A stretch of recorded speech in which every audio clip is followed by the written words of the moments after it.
अभी हम लोग पढ़ेंगे संविधान सभा की कार्यविधि। उसका जो कार्यविधि था वो क्या था, तो संविधान सभा की पहली बैठक, संविधान सभा की जो पहली बैठक थी वो पहली बैठक हुई थी 9 दिसंबर 1946 को। संविधान सभा की पहली बैठक 9 दिसंबर 1946 को हुई थी और इस सभा में भारतीय संविधान सभा के अस्थायी अध्यक्ष, जो अस्थायी अध्यक्ष थे वो किनका, सच्चिदानंद सिन्हा जी को चुना गया था। सच्चिदानंद सिन्हा जी को चुना गया था। सच्चिदानंद सिन्हा।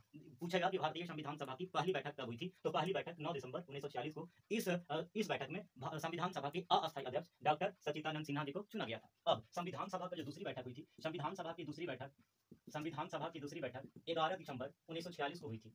संविधान सभा की दूसरी बैठक 11 दिसंबर 1946 को हुई थी। इसमें अस्थायी अध्यक्ष माने संविधान सभा के अस्थायी अध्यक्ष डॉक्टर राजेंद्र प्रसाद को चुना गया था। डॉक्टर राजेंद्र प्रसाद जी को अस्थायी अध्यक्ष चुना गया था। और इसके बाद संविधान सभा की तीसरी बैठक